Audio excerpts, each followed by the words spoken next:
नमस्कार दोस्तों, मोहित study IQ centre में आपका स्वागत है। आज हम जो है चाइल्ड डेवलपमेंट पेडागोजी के संबंधित जो है इंपॉर्टेंट क्वेश्चंस देखेंगे। ये एक कंप्लीट जो है सिलेबस वीडियो होगा।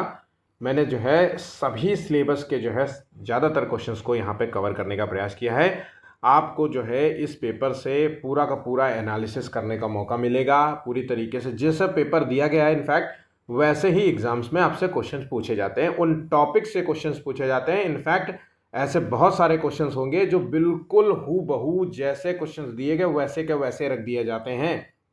आज के पेपर में मैं वो सारी बातें आपसे डिस्कस करूंगा कि एग्जाम में किन चीज़ों पे जो है क्वेश्चंस आता है और कैसे शब्द आपको ध्यान देने के। जो बच्चे पहली बार एग्जाम देने जा रहे हैं या जिनका बार बार एग्जाम जो है मतलब पिछले लास्ट ईयर जो है जिन्होंने एग्जाम दिया था और उनका क्वालिफाई नहीं हुआ, तो वो लोग इस पेपर को अच्छे से सॉल्व करिएगा। मैं जो बातें आपको बताऊं उन सबको ध्यान रखिएगा और नोट्स भी बनाइएगा, ठीक है। तो आइए शुरू करते हैं। वीडियो अच्छा लगे तो प्लीज़ वीडियो को लाइक ज़रूर करिएगा। आज का टारगेट है 50 लाइक का। लाइक मोटिवेशन के लिए होता है ताकि हम आपके लिए इसी प्रकार से नए नए टाइप के क्वेश्चंस लेकर के आते रहेंगे, ठीक है। और वीडियो को ज़्यादा से ज़्यादा दोस्तों तक भी पहुंचाइएगा ताकि वो भी इस वीडियो का लाभ ले सके। और चैनल को सब्सक्राइब नहीं किया तो कर लेना पहले, क्योंकि नेक्स्ट वीडियो जब भी मिलेगा आपको थ्योरी और जो है क्वेश्चनिंग वीडियोस हर तरीके के जो है क्वेश्चंस आपको यहाँ पे मिलते हैं, ठीक है। और आप हमें कमेंट भी कर सकते हैं। धीरे से मैं जो है आपको एक क्वेश्चंस भी पूछूंगा, नए नए तरीके के क्वेश्चंस भी होंगे, सारे सब कुछ जो है कंप्लीट जो है आपको जो है वीडियो मिल जाएगा। देखिए पहला क्वेश्चन है, इंपॉर्टेंट है और मैं गारंटी से कह सकता हूं कि बहुत सारे बच्चे इस क्वेश्चन को गलत कर पा रहे होंगे, जबकि मैंने इस टॉपिक को कवर किया है पियाजे के रूप में। पियाजे ही इसका नाम है, तो पियाजे का जो है टॉपिक कवर किया है, उसमें यहाँ क्वेश्चन दिया हुआ है ना। तो अगर आप अभी भी गलत कर रहे हैं और इस चीज़ को नहीं समझ रहे हैं तो इस चीज़ को अच्छे तरीके से पियाजे वाला टॉपिक मेरा देख लीजिए। एक भी सिंगल क्वेश्चन आपका उस टॉपिक को पढ़ने के बाद गलत नहीं होगा। पहला क्वेश्चन है, पियाजे के संज्ञानात्मक विकास के मूर्त संक्रियात्मक स्तर जिसे कहते हैं कॉन्क्रीट ऑपरेशनल स्टेज में बच्चा सबसे पहले कौन सी क्षमताओं का प्रदर्शन करता है। तो देखिए ये पियाजे ने जो संज्ञानात्मक विकास के स्तर में 4 स्तर बताए हैं, 4 चरण दिए हैं। उन 4 चरणों में से ये तीसरा चरण है मूर्त संक्रियात्मक स्तर जिसे कहते हैं कॉन्क्रीट ऑपरेशनल स्टेज। मतलब ये स्टेज है 7 से 11 वर्ष की स्टेज है और इसमें बच्चा किस तरीके के गुणों को प्रदर्शित करता है। तो यहाँ पे आंसर है संरक्षण, कंजर्वेशन। इसमें क्या होता है कि इसमें बच्चा जो है किसी वस्तु की मात्रा, उसकी संख्या और उसका आयतन, इस चीज के जो है कॉन्सेप्ट को समझ लेता है। जैसे एक लंबे गिलास में मान लीजिए आपने पानी भर के रखा या कोल्ड ड्रिंक लंबे गिलास में एक कोल्ड ड्रिंक भरी हुई है, ठीक है। अब आपने एक चौड़े गिलास में कोल्ड ड्रिंक भर के दे दी, तो बच्चा ये समझ पा रहा है कि कोल्ड ड्रिंक इसमें और इसमें दोनों में बराबर मात्रा में है। तो यहां पे इसी बात को है, तो यहां पे संरक्षण। अगर यही क्वेश्चन सेम चीज पूछेगा कि किसमें बच्चा जो है संरक्षण विधि को नहीं समझ पाता है, मतलब आयतन और द्रव इन सब चीजों को नहीं समझ पाता, इसकी संख्या परिवर्तन को नहीं समझ पाता है, तो किसमें नहीं समझ पाता है, तो इससे जस्ट पहले वाला पूर्व संक्रियात्मक स्तर में नहीं समझ पाता। तो ये क्वेश्चन बहुत इंपॉर्टेंट है, ये क्वेश्चन बहुत पूछा जाता है डिफरेंट भाषा में, तो इसलिए ध्यान रखिएगा। अमूर्त चिंतन हो नहीं सकता, परिकल्पनात्मक तर्क हो नहीं सकता, औपचारिक जो है प्रतिरूप नहीं हो सकता। आंसर हो गया ऑप्शन बी। बात यहां पे समझ गए। नेक्स्ट क्वेश्चन है, अधिगम का वह रूप जिसमें बच्चे दूसरे की नकल करके सीखते हैं। अब देखिए यहां पे दूसरों की नकल करके सीखते हैं, वो क्या कहलाता है।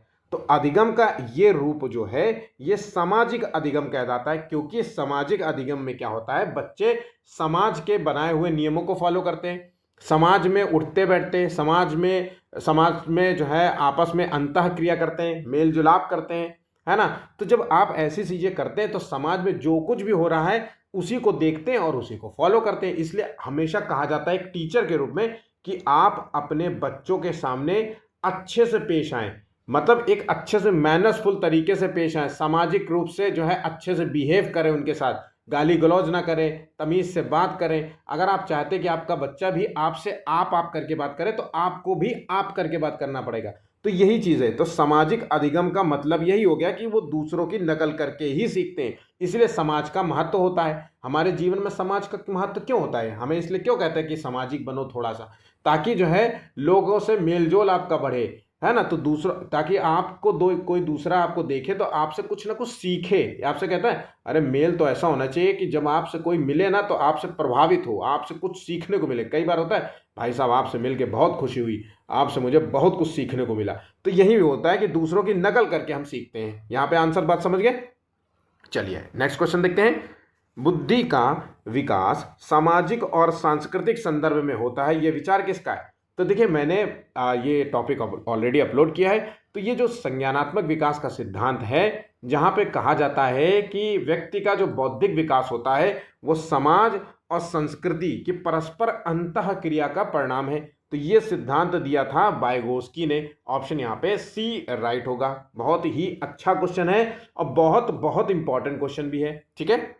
वाइगोस्की का मैंने कंप्लीट वीडियो दिया है, आप उसको जरूर से जरूर देखिएगा। गलती बिल्कुल मत करिएगा छोड़ने की, अगर अभी नहीं देखा है, और नोट्स बना लीजिएगा। मैं कंप्लीट थ्योरी प्लस आपको एमसीक्यू वीडियो प्रोवाइड कर रहा हूं, ठीक है, जिसका लिंक आपको, सारे लिंक आपको डिस्क्रिप्शन में मिलते जाएंगे, ठीक। चलिए, जीन पियाजे के संज्ञानात्मक विकास के सिद्धांत के 4 चरण प्रतिपादित करने के लिए आलोचना की जाती है। मतलब जीन पियाजे ने जो अपने सिद्धांत प्रस्तुत किए थे संज्ञानात्मक विकास का सिद्धांत, जिसके तहत इन्होंने 4 चरण बताए थे, उन 4 चरणों की आलोचना की जाती है।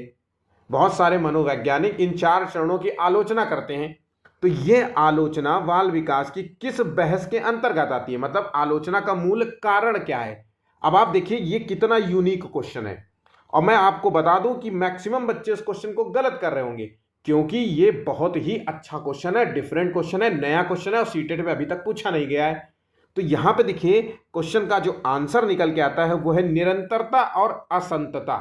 यहां पे निरंतरता या असंतता, निरंतरता का मतलब क्रमबद्ध, कंटिन्यूअस, और असंतता का मतलब होता है कि एक जो है निरंतर चलने वाला, और असंतता मतलब डिसकंटिन्यूअस रूप में जो है ये गुजरते। यहां का मतलब होता है, इन्होंने कहा था जीन पियाजे ने कि बच्चे का जो संज्ञानात्मक विकास होता है वो एक चरण के पूरा होने के बाद दूसरा चरण आता है। ये आपको सबको पता है कि जब तक संवेगी प्रेरक अवस्था, सेंसोरी मोटर स्टेज 0 से 2 वर्ष पूरी नहीं होगी, तब तक जो है पूर्व संक्रियात्मक स्तर आपका नहीं आएगा। मतलब जो है 2 से 6 वर्ष वाली स्टेज नहीं आएगी। तो एक स्तर के पूरा होने पे दूसरा स्तर आता है, दूसरा के तीसरा आता है। इस तरीके से क्रमबद्ध चलता है और असंतत रूप से चलता है। पर आलोचकों का इनका मानना था, कुछ मनोवैज्ञानिक थे जिन्होंने इन थ्योरी की आलोचना की। उन्होंने कहा था कि देखिए विकास जो है वो निरंतर चलने वाली प्रक्रिया का नाम है, कंटिन्यूअस भी हो सकता है, जो अनुभव और सीखने के साथ साथ धीरे धीरे चलता है। मतलब इन्होंने अनुभव और सीखने को भी महत्व दिया, ना कि निश्चित चरणों पर महत्व दिया। उन्होंने कहा जैसे जैसे अनुभव होता जाएगा वैसे वैसे उसकी सीखने की प्रक्रिया भी चलती जाएगी और धीरे धीरे व्यक्ति सीखेगा। इसमें चरण इंपॉर्टेंट नहीं है। तो यहाँ पे निरंतरता और असंतता इंपॉर्टेंट है। यहाँ आंसर हो गया ऑप्शन सी। बात यहाँ पे समझ गए, नोट कर लेना इस क्वेश्चन को। मैं फिर से कहूंगा सीटेट में क्वेश्चन आएगा, इस बार मैं 100% कह रहा हूं ये क्वेश्चन आएगा, इसलिए नोट कर लेना है। ऐसे ही क्वेश्चंस देखते रहिएगा, आखिर तक वीडियो को जरूर से जरूर देखिएगा और लाइक जरूर करना, ठीक है, और कमेंट जरूर करना। चलिए नेक्स्ट क्वेश्चन, कोहलबर्ग के नैतिक विकास के कन्वेंशनल लेवल में बच्चा निर्णय किस आधार पर करता है। तो देखिए कोहलबर्ग ने जो सिद्धांत दिया था वो नैतिक विकास का सिद्धांत दिया था। इसके तहत इन्होंने 3 चरण दिए थे और प्रत्येक चरण के 2 स्तर थे। इस तरीके से हम कह सकते हैं कि टोटल यहाँ पे 6 स्तर आ जाते हैं। तो इतना पॉइंट तो आपको याद होना चाहिए। पहला जो चरण है, जिसको पहला चरण है, उसे कहते हैं पोस्ट प्री कन्वेंशनल लेवल, दूसरे चरण को कहते हैं कन्वेंशनल लेवल, और तीसरे चरण को कहते हैं पोस्ट कन्वेंशनल लेवल। हम एक एक करके सारे टॉपिक्स को कवर करेंगे, कोहलबर्ग को भी कवर कर देंगे।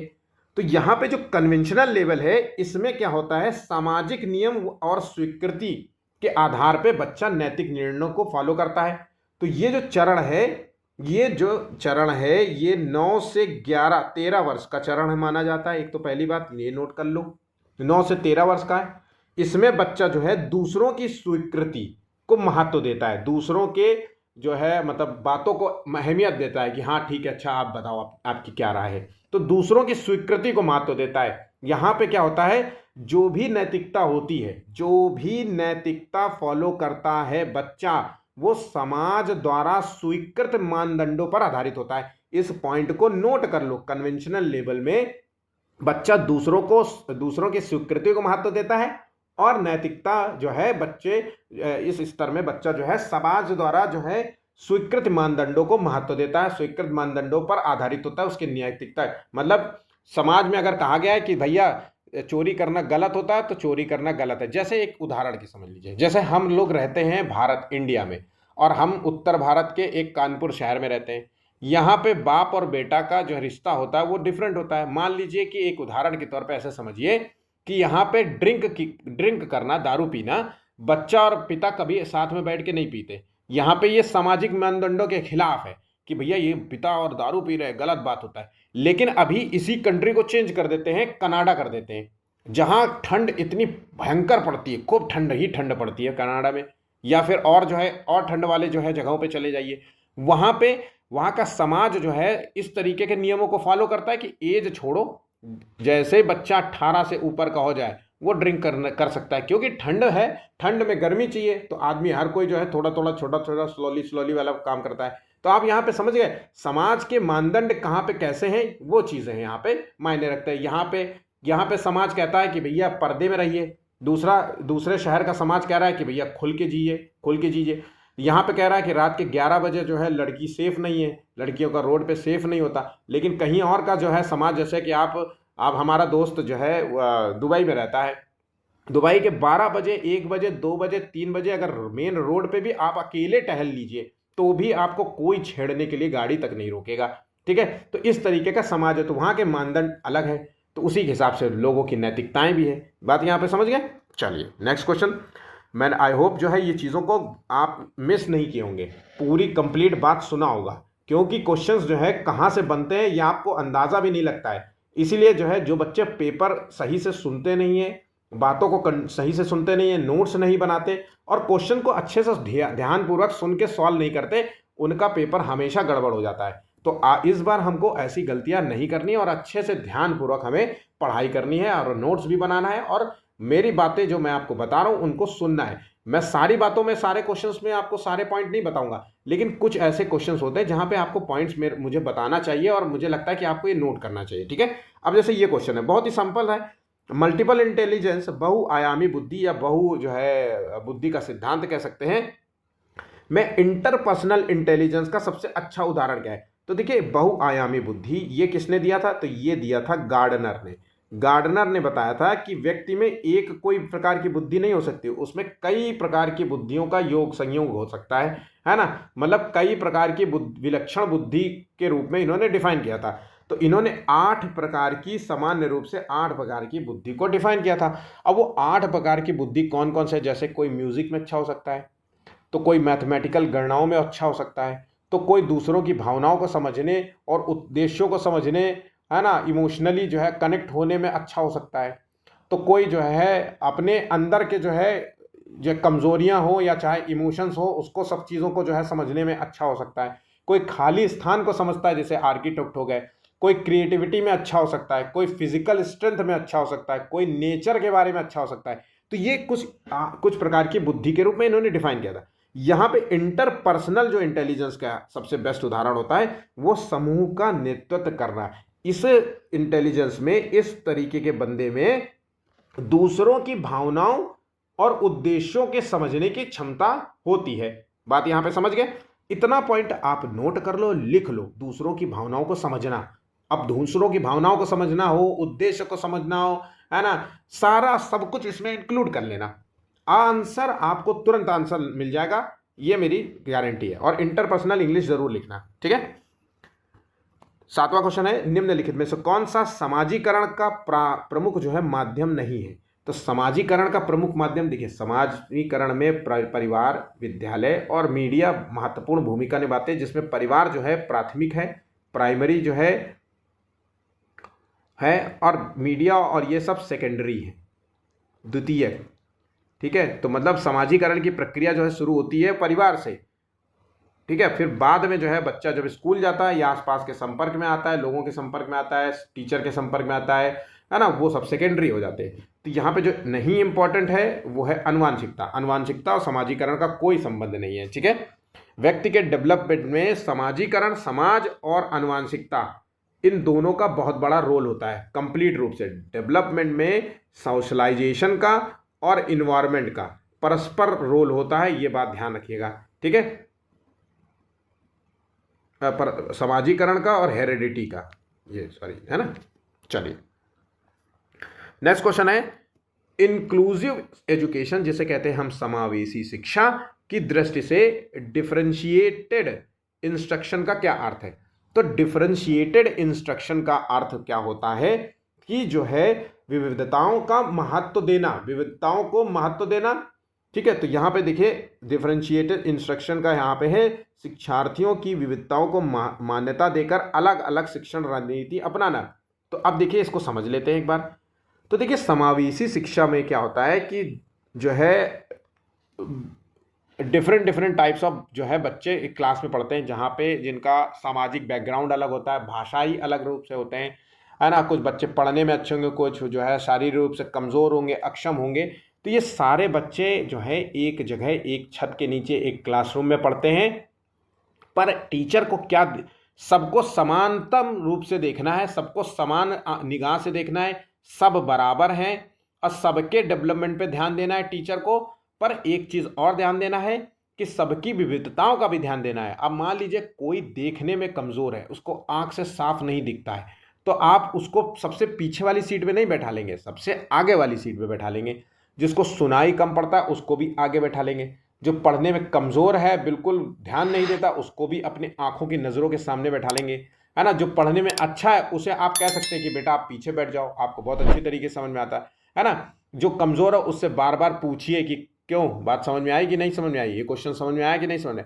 ये सारी चीज़ें हमें करनी होती हैं, ठीक है। समावेशी शिक्षा का मूल अर्थ यही होता है। तो हमें विविधताओं को मान्यता देनी है और उनके लिए जो है अलग अलग शिक्षण तकनीक का इस्तेमाल करना है। पढ़ाने में अलग अलग तरीकों का इस्तेमाल किया जाता है। यहाँ पे आंसर मिल गया होगा, ऑप्शन यहाँ पे बी होगा। प्रगतिशील शिक्षा का मुख्य उद्देश्य क्या है। तो देखिए प्रगतिशील जो शिक्षा का जो प्रोग्रेसिव एजुकेशन होता है, इसका मुख्य उद्देश्य होता है बच्चों की गतिविधियों और अनुभवों के माध्यम से सिखाना। तो यहाँ पे प्रगतिशील शिक्षा, जहाँ पे बच्चे जो है करके सीखते हैं, बस एक लाइन याद कर लो, करके सीखना। बच्चा यहाँ पे स्वयं से कार्य करता है, स्वयं से अपने प्रॉब्लम्स का सॉल्यूशन ढूंढने का प्रयास करता है। तो अपनी गतिविधियां वो स्वयं करता है और जो भी प्रॉब्लम्स का सॉल्यूशन ढूंढता है अपने अनुभव से ढूंढने का प्रयास करता है, ठीक है। तो यहाँ पे ये पॉइंट्स है, आंसर हो गया यहाँ पे सी। अब आ जाते हैं अगले क्वेश्चन की ओर। जेंडर रोल्स, लिंग भूमिकाओं को समझने का सबसे उचित तरीका है। अब देखिए ये पूरा एक कंप्लीट, मैं आपको जो जो क्वेश्चंस दे रहा हूं वो एक कंप्लीट टॉपिक में दे रहा हूं कि इन टॉपिक्स का क्वेश्चन आता है और मैं आपसे ये कह रहा हूं कि इन एक एक शब्दों को लिख लीजिए। जैसे लिंग भूमिकाएं, जेंडर रोल। ये जेंडर रोल क्या होता है, इसको समझने का सबसे उचित जो है तरीका यह है कि यहाँ केवल जैविक अंतर पदार्थ नहीं होता है, ये केवल समाज द्वारा निर्धारित होता है, जन्म से ही निश्चित होता है, ये बदल नहीं सकती।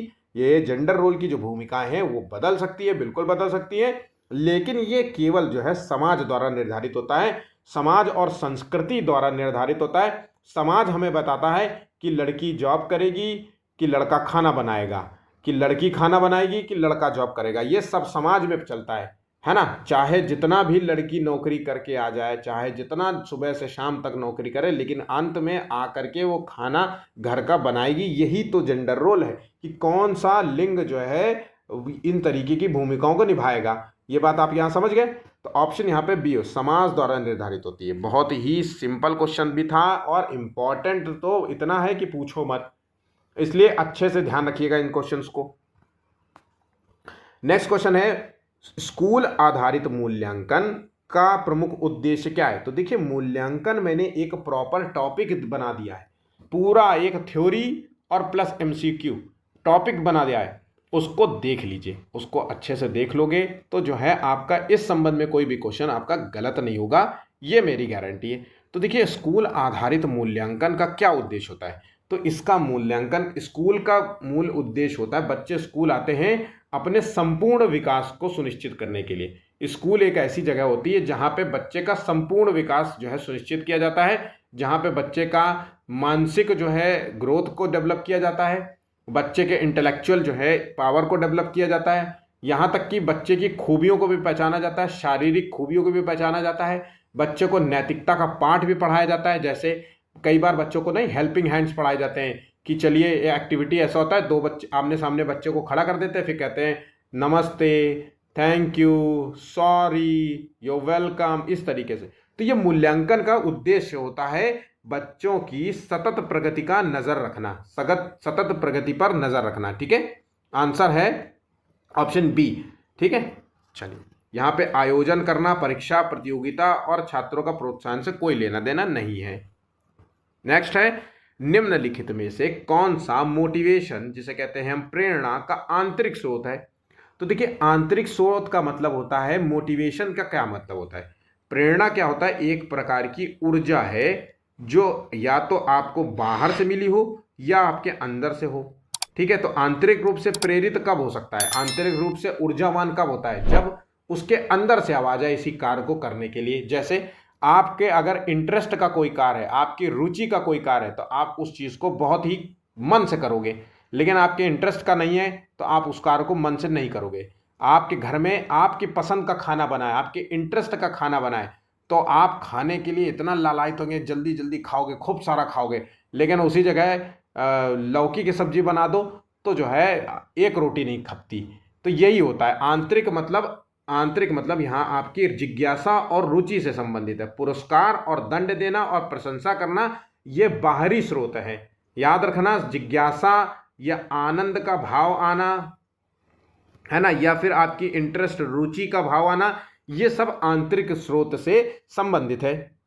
नेक्स्ट, बच्चे अपने ही अनुभवों और प्रयोगों से सीखते हैं, यह कथन किस दार्शनिक की सोच से मेल करता है। तो बच्चे अपने अनुभव से सीखते हैं और अपने प्रयोगों से सीखते हैं, यह कथन किससे संबंधित है। तो देखिए यहाँ पे आंसर है ऑप्शन ए, पियाजे से संबंधित है। कोहलबर्ग ने नैतिकता के संबंध में विचार दिए थे, वाइगोस्की ने समाज और संस्कृति के संबंध में अपने बात रखे थे, है ना। चलिए अगला क्वेश्चन, आनुवांशिकता और पर्यावरण के संबंध में सही कथन है। तो आनुवांशिकता और पर्यावरण के संबंध में सही कथन है।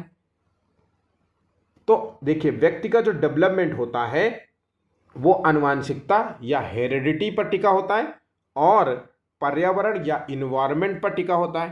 तो यहाँ पे विकास की जो प्रक्रिया है आनुवांशिकता और पर्यावरण दोनों की अंतःक्रिया से प्रभावित होता है। आनुवांशिकता का मतलब होता है हेरिडिटी और पर्यावरण का मतलब होता है इन्वायरमेंट। अब देखिए इन दोनों शब्दों को अच्छे तरीके से याद कर लो। आनुवांशिकता का मतलब होता है हेरिडिटी, भाई माता पिता से मिलने वाले जो गुण होते हैं जो उसके बच्चों में जाते हैं, ट्रांसफर होते हैं, उसी से बच्चे का डेवलपमेंट जो है प्रभावित होता है। अगर माता पिता से मिलने वाले गुण अच्छे हैं, गुण अच्छे मतलब है कि माता पिता भी अच्छे इंटेलेक्चुअल हैं, हष्ट पुष्ट हैं, पढ़ाई में भी बचपन में अच्छे थे, नौकरी भी आईएएस और जो है बड़े रैंक के अधिकारी हैं, ठीक है, तो बच्चे को इन देखिए हेरिडिटी में तो कोई समस्या नहीं, बहुत बढ़िया से A1 क्वालिटी के जो है जीन मिले। अब आ जाते हैं इन्वायरमेंट पे।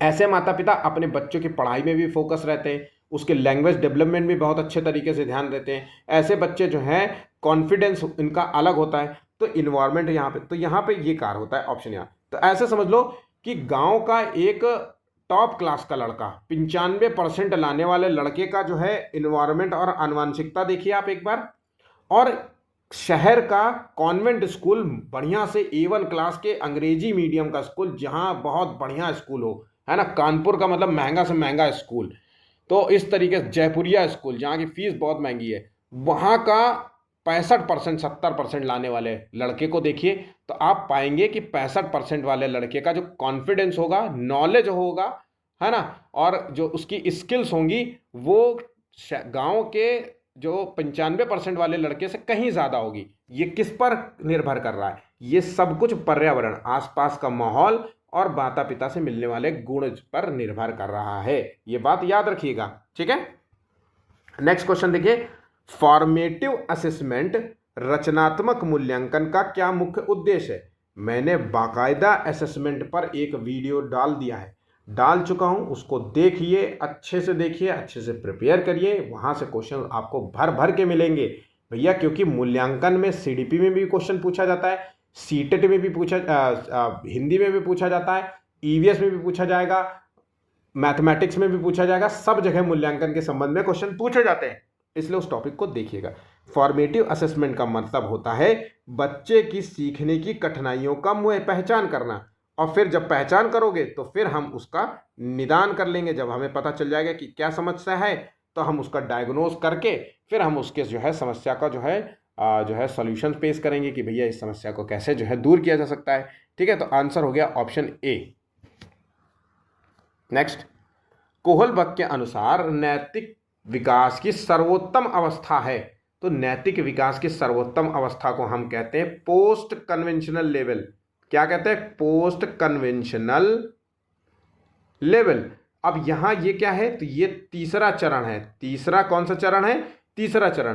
तो ये चरण कहता है कि बच्चे के अंदर जो भी नैतिकता है वो सब नैतिकता उसके अंदर भर गई है, उसके अंदर नैतिकता का पाठ पढ़ चुका है। मतलब जो भी नैतिकता की वो बातें कर रहा है वो सब कुछ उसके अंदर से ही आ रहा है। मतलब नैतिकता आंतरिक कारणों से निर्धारित हो रही है, उसको बाहर से नैतिकता की बातें नहीं बतानी पड़ रही है, उसको ये नहीं कहना पड़ रहा है कि सही क्या है और गलत क्या है, वो जानता है कि सही और गलत क्या है। तो ये जो सिद्धांत कहता है सार्वभौमिक नैतिक सिद्धांत पर कहता है, मतलब ये बच्चा मानता है कि जो गलत है वो गलत है, जो सही है वो सही है। मर भी जाऊंगा, कुछ भी हो जाएगा, तो भी मैं गलत नहीं करूंगा। तो इस स्टेज में आने के बाद जैसे बच्चे भगत सिंह जैसे होते हैं ना, भगत सिंह जैसे कैरेक्टर्स हो जाते हैं, गांधी जी जैसे कैरेक्टर्स हो जाते हैं, इस तरीके के कैरेक्टर्स डेवलपमेंट होता है कि देश के लिए कुछ भी हो जाए, ये गलत है तो गलत है, मैं नहीं झुकूंगा, कुछ भी कर लो। तो ऐसे होता है। तो ये नैतिकता का सर्वोच्च स्तर माना जाता है और ये पोस्ट कन्वेंशनल लेवल के अंतर्गत आता है। यहाँ पे ध्यान रखिएगा, ये क्वेश्चन बहुत बहुत ही इंपॉर्टेंट है। ऐसे ही क्वेश्चंस को देखते रहिए और ऐसे ही क्वेश्चंस को सॉल्व करिए। पूरे का पूरा पेपर जरूर से जरूर लगाइएगा। ठीक है, चलिए, और प्लीज़ लाइक ज़रूर करिएगा और चैनल को सब्सक्राइब नहीं किया तो प्लीज़ चैनल को भी सब्सक्राइब कर लीजिए। 17वां क्वेश्चन है, समावेशी शिक्षा का सबसे उपयुक्त लाभ क्या है। समावेशी शिक्षा मतलब क्या होता है, मैंने आपको पहले भी बताया। इसका लाभ ये होता है कि सभी बच्चों को समान अवसर देने का इससे लाभ निकलता है। ठीक है, केवल विशेष बच्चों का विकास नहीं होता, इसमें मेधावी छात्रों का विकास नहीं होता, प्रतियोगिता को बढ़ावा नहीं मिलता, बल्कि सभी बच्चों को समान अवसर के रूप में इस शिक्षा में देखा जाता है और सभी बच्चों को समान अवसर के साथ साथ उनकी विविधताओं का ध्यान रखते हुए उनको शिक्षा दी जाती है। आंसर हो गया ऑप्शन 17 का बी। ठीक, चलिए next question. Intelligence is the ability to adopt to new situation. नई परिस्थितियों में अनुकूलन, ये परिभाषा किसने दी। अब ये कितना यूनिक क्वेश्चन है और मैं थोड़ी देर के लिए होल्ड करता हूं कि इसका आंसर आप लोग सोचिए, और मैं गारंटी कह रहा हूं कि 70 के 80% बच्चे इस क्वेश्चन को गलत कर पा रहे होंगे। ठीक है, तो इसका नई परिस्थितियों में अनुकूलन शब्द का इस्तेमाल, intelligence is the ability to adopt to new situation, इसको किसने परिभाषित किया है। तो 18वें का आंसर है ऑप्शन यहाँ पे बी, पियाजे के रूप में पियाजे ने इसको परिभाषित किया है। ठीक है, तो यहाँ पे समावेशन जो शब्द होता है इसको आप पढ़ना होगा। ठीक है, अच्छे तरीके से इस टॉपिक को देख लीजिए। मैं बार बार आपसे कहूँगा, यहाँ पे क्या होता है, नई परिस्थितियों के साथ अनुकूलन का मतलब होता है कि बच्चा अपने पुराने नॉलेज और नए नॉलेज के बीच में क्या बोलते हैं, इन दोनों के बीच में अच्छे से समायोजन करता है। जैसे मान लीजिए कि मान लीजिए कि 4 जानवर हैं, 4 जानवर जिसमें से उसको पता है कि 4 पैरों पे चलने वाला जानवर होता है और उसका नाम है काऊ। फिर एक दिन उसने देखा कि बफेलो, भैंस देखी, वो भी 4 पैरों पे चलती है, वो भी उसी की तरह कुछ न कुछ दिखती है, बस उसका कलर काला है। तो भी वो कहता है कि ये तो सर, ये मैडम, ये मम्मी, ये तो काऊ है। तो मम्मी, अब उसने क्या किया, देखो, एक जानवर देख करके अपनी नई परिस्थितियों में अनुकूलित कर लिया। अब लेकिन मम्मी ने कहा नहीं बेटा, ये जानवर तो है और ये काऊ नहीं है, ये भैंस है, ठीक है। काऊ अलग होता है, भैंस अलग होती है। तो अब इसने क्या किया, पुराने जो जो भी उसके दिमाग में था, जो भी उसको जो है नॉलेज भरी हुई थी, और अब उसमें जो है उसने जो है संशोधित करके नया उत्तर बना दिया। तो इस तरीके से यहाँ चीज़ें होती हैं, ठीक है। मैं आपको पूरी कंप्लीट जो है नोट्स प्रोवाइड कर चुका हूँ, उसको देख लेंगे तो आपको जो है ये क्वेश्चंस गलत नहीं होंगे। सामाजिक संरचना, सोशल इंस्ट्रक्शन, सोशल जो है स्ट्रक्चर में रोल कॉन्फ्लिक्ट किसे दर्शाता है। तो देखिए, रोल कॉन्फ्लिक्ट का मतलब होता है कि एक व्यक्ति को एक साथ कई भूमिकाओं का दबाव होता है, ठीक है। जैसे वो माता और पिता का रोल भी अदा करता है, माँ का नहीं, पिता का रोल भी अदा करता है, एक दोस्त का भी अदा करता है ना। ऑफिस में एक अलग रोल होता है। तो इस तरीके की जब रोल होता है तो हर जगह का नैतिकताएं अलग होती हैं, हर जगह का सामाजिक स्ट्रक्चर अलग होता है। ऑफिस में उसको किस तरीके से बिहेव करना है, दोस्तों के साथ कैसे बिहेव करना है, घर आके कैसे बिहेव करना है, इन सब का जो है सिचुएशन जो है सामाजिक संरचना से है, ठीक है। और इनके बीच में ही आदमी झूला झूलता रहता है, रिश्तों में झूला झूलता रहता है, घर बाहर के बीच में जो है वो दौड़ता भागता रहता है। बस यही आज का मूल अर्थ है। लर्निंग स्टाइल्स में विविधता का सम्मान करना चाहिए किस शिक्षा दर्शन से जुड़ा हुआ है। तो लर्निंग स्टाइल्स का विविधता से सम्मान जो करना चाहिए, जैसे मान लीजिए आप पढ़ाई कर रहे हो तो बुक्स का प्रयोग कर रहे हो, कुछ लोग कहानियों के माध्यम से पढ़ते हैं, कुछ लोग एक्टिविटी से पढ़ते हैं, कुछ लोग ऑडियो वीडियो क्लास से पढ़ते हैं, कुछ वाइट स्क्रीन वाइट बोर्ड में पढ़ा रहे हैं, वाइट स्क्रीन जिनका पैसा वाइट स्क्रीन लगा लिया, बढ़िया से खड़े होकर ऑडियो वीडियो रिकॉर्ड कर रहे हैं, है ना। तो ये चीज़ें, तो यहाँ लर्निंग स्टाइल यही सब तो है। तो इस तरीके की चीज़ों का सम्मान करना चाहिए, ये जुड़ा हुआ है प्रगतिशील जो है शिक्षा से, यहाँ पे प्रोग्रेसिव एजुकेशन से कहते हैं, ठीक है। आंसर हो गया ऑप्शन बी। पियाजे के अनुसार ईगोसेंट्रिज्म, स्व केंद्रिता, किस अवस्था से की विशेषता है। इम्पॉर्टेंट भी है और बहुत बहुत बहुत ज़रूरी क्वेश्चन है जो आपके एग्जाम में पूछा जाएगा। तो ईगोसेंट्रिज्म जिसे कहते हैं, ईगोसेंट्रिज्म, सेंट्रिक होता है बच्चा। तो यहाँ पे जो बच्चे में मैं का भाव अधिक होता है, मैं, बस मैं, मुझे ये चाहिए, मुझे वो चाहिए, मैं ही करूँगा, मुझे ये करना है, मुझे वो करना है, मुझे दो, पहले ये क्या दिया, पहले मेरे को देना था, ये सारी मैं का भाव हर जगह होता है। जैसे उदाहरण के तौर पे आपने अक्सर देखा होगा कि आपका बच्चा जब घर आता है, मतलब 2 से 7 वर्ष की अवस्था है, पहली बात तो ये याद रखना, 2 से 7 वर्ष की अवस्था वाला बच्चा है। अब जैसे क्या होता है कि आप ऑफिस से आए, आपका बच्चा आपको जैसे देखता है कहता कि बाइक में बैठ जाएगा, कहेगा घुमाओ। अब घुमाओ का क्या मतलब होता है कि आप बाहर से घर के अंदर गाड़ी मत लाओ, पहले गाड़ी में बैठाओ उसको, फिर गाड़ी का एक मोहल्ला का चक्कर लगवाओ। अगर आपने गाड़ी में बैठा के घर के अंदर खड़ी कर दी तो वो मानेगा नहीं, ठीक है, वो लौट जाएगा, ज़मीन में रायता फैला देगा, ऐसा हाल होगा। तो यहाँ पे मैं का भाव होता है, मैं ही सब कुछ करूँगा, मुझे पहले चॉकलेट क्यों नहीं दी, मुझे पहले क्यों नहीं दिया, मम्मी पहले मुझे क्यों नहीं प्यार की, मम्मी ने मुझे क्यों नहीं मुझे सब कुछ मुझे, ठीक है। तो आंसर यहाँ पे ऑप्शन बी सही है, पूर्व संक्रियात्मक अवस्था। इसमें क्या होता है, बच्चे का जो दृष्टिकोण होता है, जो इमोशंस होते हैं, वो विचार जो होते हैं, इन सब चीज़ों को महत्व नहीं देता बच्चा, दृष्टिकोण, भावनाओं और विचारों को महत्व नहीं देता है, बस यही है उसका भाव होता है, ठीक है। तो ईगोसेंट्रिक होता है, बस ईगो भरा होता है हर चीज़ पे। बात यहाँ पे समझ गए। नेक्स्ट क्वेश्चन है, स्कैफोल्डिंग, सहारा देकर सिखाना की अवधारणा किसने दी थी। अब देखिए ये क्वेश्चन कितना अलग तरीके से मैंने दिया है, सीटेट के लिए इंपॉर्टेंट है और यूनिक भी है। आपने अभी तक इसका आंसर वाइगोस्की देते थे, लेकिन मैंने यहाँ पे ऑप्शंस बदल दिया है। अब याद रखिएगा ये क्वेश्चन, आप बताइए इसका आंसर क्या है। तो चलिए मुझे कमेंट करिएगा कि 22वें क्वेश्चन का आंसर किसने किसने सही दिया था, है ना। आप सिर्फ केवल एक थंबनेल जो होता है टाइप, है ना, स्माइली जो थंब वाला होता है, उसको जो है आप जो है शेयर करिएगा कि ये मैंने जो है ऐसा किया, तो मैं समझ जाऊंगा कि आपने 22वां क्वेश्चन सही किया था, ठीक है। तो ये स्कैफ फोल्डिंग वाला सिद्धांत आंसर है ब्रूनर आंसर है। ब्रूनर जिन्होंने रचनावादी सिद्धांत को सही ढंग से समझाया था। अब रचनावादी सिद्धांत क्या कहता है, इसमें बच्चा सक्रिय रूप से अपने अनुभव से सीखता है, अपने अनुभव के आधार पर अपने ज्ञान का निर्माण करता है। तो रचनावादी सिद्धांत में अनुभव और से ज्ञान का निर्माण होता है, और अनुभव से ज्ञान करने में जब अनुभव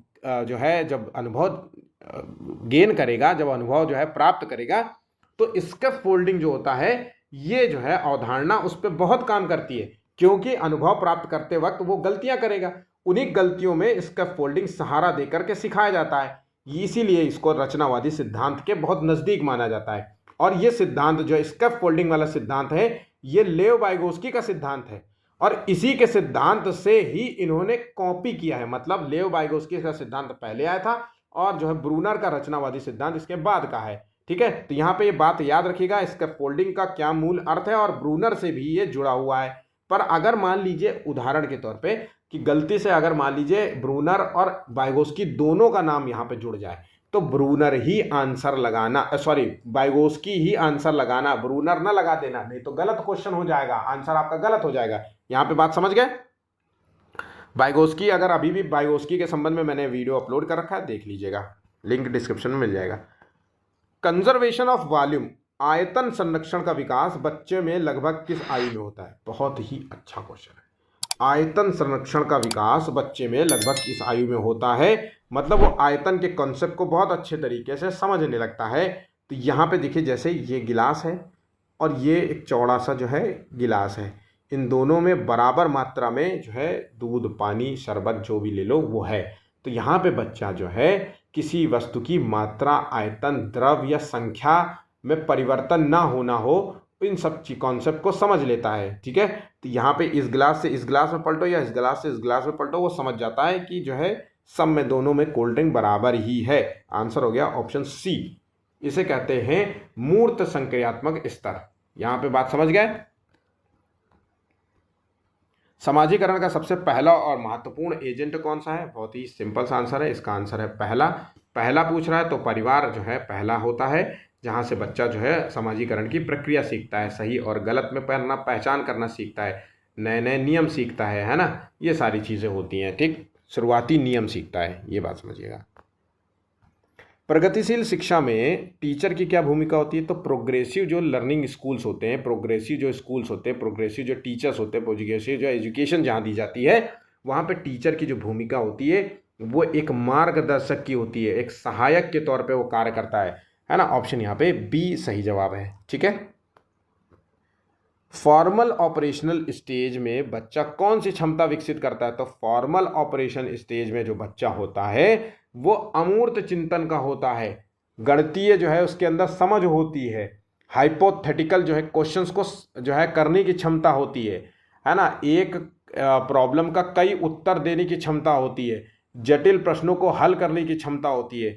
ठीक है, इमेजिनेशन से जो है वो प्रश्नों को हल कर लेता है। जैसे मैंने आपसे कहा 5 + 8 कितना होता है, तो आप मन ही मन में इस क्वेश्चन को सॉल्व कर पा रहे हैं, तो इसका मतलब है कि आपकी जो सोच है वो अमूर्त सोच वाली हो गई है। तो ये जो स्टेज होता है ये 11 वर्ष से अधिक का होता है, 11 से अधिक वर्ष की स्टेज मानी जाती है। ऑप्शन यहाँ पे अमूर्त चिंतन जो है ऑप्शन ए से जुड़ा हुआ है। ठीक है, और ये पियाजे से जुड़ा हुआ सिद्धांत है। कोलबर्ग के अनुसार गुड बॉय और गुड गर्ल ओरिएंटेशन किस स्तर में आता है? तो गुड बॉय और गुड गर्ल जो ओरिएंटेशन है ये जो है नैतिकता के 3 जो है चरण हैं, और 3 चरणों में से परंपरागत जो चरण होता है 27वें का आंसर हो गया, उसके अंतर्गत आता है, परंपरागत चरण के अंतर्गत आता है। यहाँ पे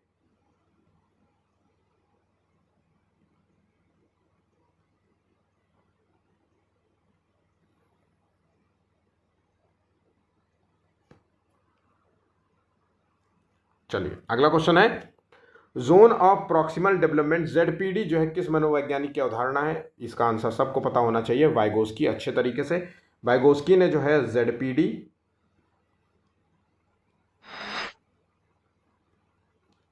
स्कैफोल्डिंग और मोर नॉलेज अदर्स MKO इन 3 चीज़ों को डिफाइन किया है। ठीक है, चलिए नेक्स्ट, इसका लिंक जो है आपको डिस्क्रिप्शन में मिल जाएगा वाइगोस्की का। बच्चों के बीच इंडिविजुअल डिफरेंसेस का मुख्य जो है कारण क्या है? तो इंडिविजुअल डिफरेंसेस का मतलब होता है व्यक्तिगत जो बच्चे को जो है व्यक्तिगत जो है डिफरेंसेस होते हैं, उसका मुख्य कारण क्या होता है? तो उसका मुख्य कारण उसकी आनुवंशिकता और पर्यावरण का प्रभाव है। आंसर हो गया, क्योंकि मैंने आपसे पहले भी कहा डेवलपमेंट जो है वो हेरिडिटी और इन्वायरमेंट मांगती है एक बच्चे का। है ना। तो ये बहुत ही इंपॉर्टेंट है, अगर इनमें ज़रा सा भी चेंजेस होगा तो बच्चे का डेवलपमेंट भी चेंजेस होगा, वो कहीं ना कहीं बच्चे के डेवलपमेंट को प्रभावित कर रहा होगा। अब पॉजिटिव करे कि निगेटिव करे, ये उस पर निर्भर करता है कि चेंजेस है क्या। ठीक है। संचयी अभिलेख पत्रक, देखो इंग्लिश में इसको नाम याद रखना, क्यूम्यूलेटिव रिकॉर्ड कार्ड का उपयोग होता है।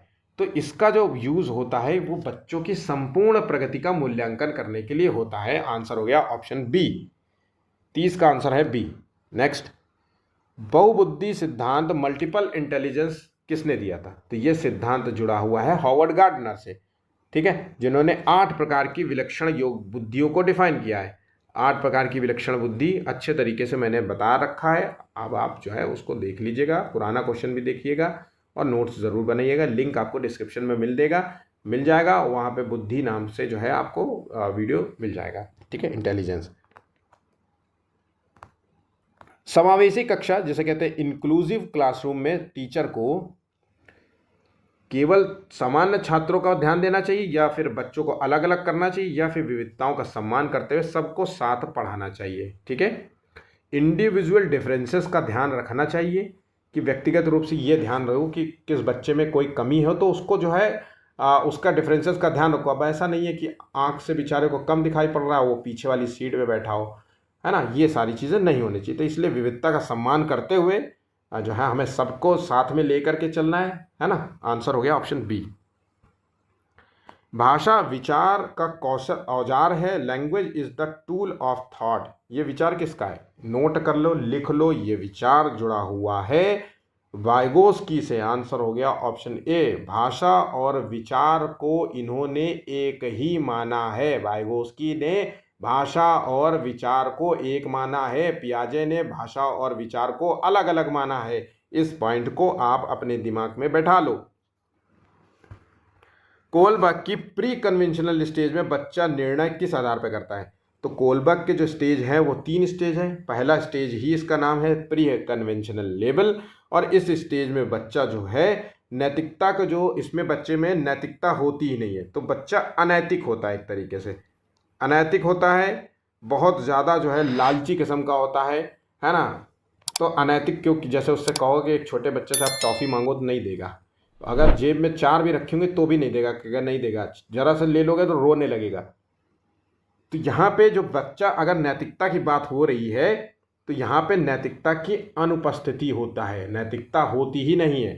तो यहाँ पे जो बच्चा अगर नैतिक नियमों को फॉलो भी कर रहा है तो वो दंड और पुरस्कार पर कर रहा है, कि अगर मैंने ये नहीं किया तो मुझे मम्मी कूटेगी, मारेगी, है ना। इस आधार पे वो नैतिकता के जो है मानकों को फॉलो कर लेता है। बात यहाँ पे समझ गए? ऑप्शन यहाँ पे बी है। और सामाजिक नियम के समाज द्वारा बनाए हुए नियमों पर वहाँ पे कन्वेंशनल लेवल होता है, ये सेकेंड स्टेज हो जाता है।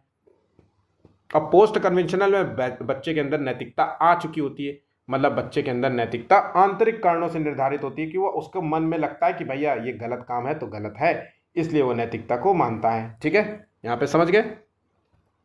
पियाजे के अनुसार ऑब्जेक्ट परफॉर्मेंस की समझ किस अवस्था में विकसित होती है? अब देखिए ये क्वेश्चन कितना इंपॉर्टेंट है, आप इसका अंदाजा नहीं लगा सकते, और मैं कह रहा हूँ गारंटी से कि 80% बच्चे इस क्वेश्चन को गलत कर रहे होंगे।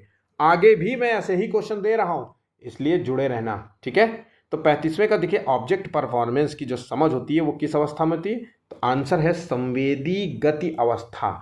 यहाँ पे क्या होता है, बच्चा जो है सिर्फ केवल मूविंग चीज़ें जो होती है ना, जो आँख के सामने होती है, बस उस पर ध्यान रखता है बस। इसीलिए देखिए अक्सर जो है खिलौने जो है उसको दिए जाते हैं, कटर टर ऐसे आवाज़ करते हैं, या फिर झूले के ऊपर जो है कुछ भी धागा टाइप का बांध दिया, झूला ऊपर से झूल रहा है, ऊपर से खिलौना कोई झूल रहा है ना। तो ये ऑब्जेक्ट परफॉर्मेंस की देन होती है, संवेदी गति अवस्था। यहाँ पे बच्चा जो है ज़्यादातर काम जो है, सारे काम जो है संवेदी प्रेरक अवस्थाओं से होता है, मतलब जो है सेंसस के माध्यम से करता है। ठीक है, आंसर हो गया ऑप्शन ए। फॉर्मेटिव असेसमेंट बच्चों में किसको बढ़ावा देते हैं? तो देखिए फॉर्मेटिव असेसमेंट जो होता है बच्चों में प्रतियोगिता, रटना और तुलना से कोई मतलब नहीं होता। यहाँ पे बच्चा जो है क्या कमियां हैं उसमें सुधार को बढ़ावा मिलता है, आत्मचिंतन को बढ़ावा मिलता है। आप सोचो कि ये क्वेश्चन क्यों गलत किया, ये क्यों पेपर गलत हुआ आपका, है ना, ऐसा क्यों गलती की आपने, आत्मचिंतन करने का मौका देता है और सुधार करने का मौका देता है कि चलो अभी भी बेटा समय है, फॉर्मेटिव असेसमेंट में ये जो है कमी जो निकली है, आपकी जो कमियां हैं उसको दूर करने का प्रयास किया जाएगा, उसको दूर करेंगे और आगे के जो भी एग्जाम्स होते हैं या जो भी इंटरव्यू होता है या जो भी बातें होंगी उसमें जो है इन सब चीज़ों को दूर करके एक बढ़िया से जो है चीज़ें करेंगे। तो आत्मचिंतन और सुधार से संबंधित है। नैतिक विकास क्रमबद्ध होता है लेकिन ये उम्र में बंधा हुआ नहीं होता। ये विचार किसका है? तो moral development is a sequential but not age bound है। तो एज से जुड़ा हुआ नहीं है, ये जो है सिक्वेंशियल रूप में होता है। तो आंसर हम सभी को पता होना चाहिए कि कोहलबर्ग ने जो है सिद्धांत दिया था नैतिक विकास का सिद्धांत। इसके तहत इन्होंने कहा था कि ये एक क्रमबद्ध रूप से होता है, किसी उम्र से ये बंधा नहीं होता है। आंसर हो गया बी। वाइगोस्की के अनुसार प्राइवेट स्पीच बच्चों के लिए क्या कार्य करता है? तो प्राइवेट, देखिए वाइगोस्की ने 3 प्रकार की स्पीच बताई, प्राइवेट स्पीच, सोशल स्पीच,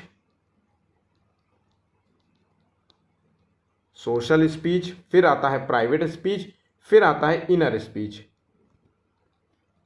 तो सोशल स्पीच जो होता है, पहले तो सोशल स्पीच आता है, फिर दूसरे नंबर पे प्राइवेट स्पीच होता है कि बच्चा सोशली से जो है कन्वर्ट हो जाता है प्राइवेट स्पीच में, और फिर प्राइवेट से जो है कन्वर्ट हो जाता है, प्राइवेट से कन्वर्ट हो जाता है इनर स्पीच में। तो प्राइवेट स्पीच में क्या होता है, इसमें क्या होता है, बच्चा जो है अपने व्यवहार को नियंत्रित करने का प्रयास करता है। 38वें का यहाँ ए है, ठीक है। प्राइवेट स्पीच के माध्यम से अपने व्यवहार को नियंत्रण करता है, अपने प्रॉब्लम्स को नियंत्रित करता है, अपने प्रॉब्लम्स का सॉल्यूशन ढूंढने का प्रयास करता है, जहाँ पे बच्चा जो है बोल बोल करके अपने प्रॉब्लम्स का सॉल्यूशन ढूंढता है, बोल बोल करके कार्य करता है, ठीक है, लेकिन स्वयं से बोलता है। जैसे खिलौना खेलते हैं ना बच्चे, गुड़िया के साथ खेलते हैं ना, वो ये गुड़िया अब मेरी चाय बनाएगी, अब मैं दो चाय पी लो, गुड़िया से बात करते हैं ना अक्सर छोटे छोटे बच्चे। या फिर गाड़ी खेलते हैं, लड़कों को जो है कार, छोटी छोटी कार खूब चलाते हैं, हूँ ही हूँ ऐसा करते रहते हैं ना, तो ये बोल बोल करके ही तो करते हैं और किसी से तो बात नहीं करते, वो खुद ही से बात कर रहे होते हैं। तो ये प्राइवेट स्पीच होती है, ठीक है। सीखने की तत्परता, रेडीनेस टू लर्न किस पर जो है अधिक निर्भर करती है? तो देखिए रेडीनेस टू लर्न जो है ये सिद्धांत काम करता है, थॉर्नडाइक का सिद्धांत है, जिसके तहत इन्होंने अच्छे तरीके से इसको डिफाइन किया है कि सीखने में जो है 3 चीज़ों का, व्यक्ति अगर 3 चीज़ों को अपना ले तो अच्छे तरीके से सीख सकता है। निरंतर अभ्यास, जिसमें जो है प्रयास और त्रुटि शामिल है, डेली मेहनत करो, गलतियां करो, फिर मेहनत करो, फिर गलती होगी, फिर मेहनत करो, फिर गलती होगी, फिर मेहनत करो, अंत में आप वो कार्य सीख जाएंगे। या फिर दूसरा है तत्परता का नियम, कि किसी कार्य में आप तत्पर हो जाइए, है ना, पूरा आप अपना अनुभव, मेच्योरिटी, अपना दिमाग सब कुछ उस पर लगा दीजिए, पूरा मन कर्म वचन सब कुछ उसमें, तत्परता का नियम। और एक होता है प्रभाव में, किसी चीज़ के प्रभाव में आकर कार्य करना। तो अगर प्रभाव आपके लिए सुखद है तो आप कार्य खूब करेंगे, दोबारा करेंगे। अगर प्रभाव में आकर के कार्य दुखद हुआ तो आप दोबारा नहीं करेंगे, है ना, ये होता है। तो प्रभाव में आकर के, जैसे आप प्रभाव में आप आए कि पुरस्कार मिलेगा, आपने कार्य किया और पुरस्कार मिला तो आपको सुखद अनुभव हुआ, फिर से करेंगे दोबारा वो कार्य। तो ऐसा ही है, दुखद अनुभव होगा तो डंडा पड़ा, ऐसा समझ गए। तो यहाँ पे इसका संबंध है परिपक्वता। जैसे जैसे आप तत्परता दिखाएंगे, आप शारीरिक रूप से, मानसिक रूप से और नैतिक रूप से तत्परता दिखाएंगे, मैच्योरिटी और अनुभव, एक्सपीरियंस से इसका संबंध है। ऑप्शन यहाँ पे बी सही जवाब है। सामाजिकरण की प्रक्रिया बच्चों को सामाजिक मूल्य और मानदंडों को अपनाना सिखाती है, मानना सिखाती है। ऑप्शन यहाँ पे बी है। प्रयास मूलक अनुबंधन, ऑपरेंट कंडीशनिंग का उपयोग किसने किया था? तो ऑपरेंट कंडीशनिंग का जो प्रयोग है वो स्किनर ने किया था। मतलब यहाँ पे है कि व्यक्ति का, जो बच्चे का जो व्यवहार है उसके परिणाम, उसके रिजल्ट से नियंत्रित होता है, ठीक है। अगर व्यक्ति का जो परिणाम व्यवहार है वो सकारात्मक होगा तो सकारात्मक, अगर परिणाम होता है तो उसको पुरस्कार देते हो, और अगर व्यक्ति का जो व्यवहार है नकारात्मक परिणाम निकलते हैं तो आप उसको दंड देते हो। तो ये इस पर ऑपरेंट जो है, जो कंडीशनिंग का संबंध स्किनर से है, और इस लाइन को अच्छे तरीके से याद कर लीजिएगा, ये बहुत ही इंपॉर्टेंट क्वेश्चन भी है। अच्छा विद्यार्थी वही है जो प्रश्न पूछता है, ये किस शिक्षा पद्धति से संबंधित है? तो जो बच्चा प्रश्न पूछेगा वो प्रगतिशील शिक्षा वाला है, वो प्रगतिशील बालक है, प्रोग्रेसिव ग्रोथ का है, निरंतर प्रोग्रेस करने की सोच रहा है ना, डे बाय डे उसकी ग्रोथ होगी, उसकी चिंतन मनन क्षमता का विकास होगा, उसके संज्ञानात्मक विकास होगा। तो आंसर हो गया ऑप्शन बी। पियाजे के अनुसार बच्चा परिकल्पनात्मक तर्क हाइपोथेटिकल रीजनिंग के क्वेश्चंस जो है हल कर लेता है। तो इसका मतलब ये है कि जो है बच्चा वो अमूर्त सोच का है, अमूर्त चिंतन आधारित वाला बच्चा है। औपचारिक संक्रियात्मक स्तर है, मतलब ये लास्ट वाला स्तर है, 11 से अधिक वाला स्तर है, ये बात याद रखिएगा। समावेशी शिक्षा इंक्लूसिव एजुकेशन में टीचर को सबसे पहले क्या करना चाहिए? तो इसमें सबसे पहले जो टीचर को करना चाहिए, क्या करना चाहिए? बच्चे में अंतर को नजरअंदाज करना चाहिए। हर बच्चा अलग है, हर बच्चे की काबिलियत अलग है, हर बच्चे की मानसिक क्षमता अलग है। इस चीज़ को कह रहा है नजरअंदाज कर दीजिए, तो बिल्कुल भी नहीं। बच्चों की विविधताओं को पहचानना जरूरी है। समावेशी क्लासरूम है, समावेशी स्कूल है, तो वहाँ पे विविधताओं को पहचानना चाहिए और उस विविधताओं को ध्यान में रखते हुए बच्चों को होमवर्क, क्लास वर्क और बच्चों से सवाल क्वेश्चन सब करिए। ठीक है, तो आंसर हो गया। और इस तरीके के सभी विविधताओं वाले बच्चों को एक ही क्लासरूम में समान रूप से पढ़ाना चाहिए। समान रूप से मतलब समानता का जो है एक आदर्श रूप प्रस्तुत करें आप, इस तरीके से समझिए। नेक्स्ट आखिरी क्वेश्चन है, हार्वर्ड गार्डनर के बहुबुद्धि सिद्धांत के अनुसार पैटर्न को पहचानने, लंबी और तर्क श्रृंखलाओं को संभालने और कारण परिणाम संबंधों की क्षमता किस बुद्धि की विशेषता है? तो यहाँ पे पैटर्न को पहचानने और तर्क श्रृंखलाओं को करने की क्षमता की बात हो रही, तो यहाँ पे बात हो रही है, आंसर हो गया लॉजिकल मैथमेटिकल इंटेलिजेंस। व्यक्ति के अंदर जो है तार्किक क्षमता का होती है, तार्किक बुद्धि होती है, तार्किक गणितीय बुद्धि जो है इसके अंदर प्रबल है, जहाँ पे वो गणित के जो है क्वेश्चंस को सॉल्व कर लेता है, फिजिक्स के क्वेश्चंस को सॉल्व कर लेता है। ये तरीके की चीज़ें जो है यहाँ पे आपको देखने को मिलेंगी। ठीक है,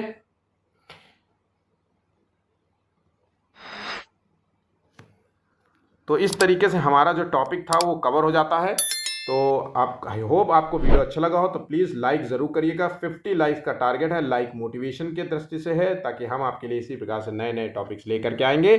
और दोस्तों के साथ ज़रूर से ज़रूर शेयर कीजिएगा, ताकि आपके दोस्त का भी भला हो जाए, वो भी ये वीडियो देख ले और अच्छे से अच्छे नंबर जो है प्राप्त कर सके। ठीक है, चैनल को सब्सक्राइब नहीं किया तो प्लीज़ उसको भी कर लेना। अभी के लिए बस इतना ही। कमेंट ज़रूर करिएगा, मैंने जो क्वेश्चन पूछा था जो है 22वां क्वेश्चन, उसको जो है बताइएगा कितने लोगों ने सही किया था। ठीक है, तो ऑप्शंस जो है कमेंट ज़रूर करना। अभी के लिए बस इतना ही, धन्यवाद।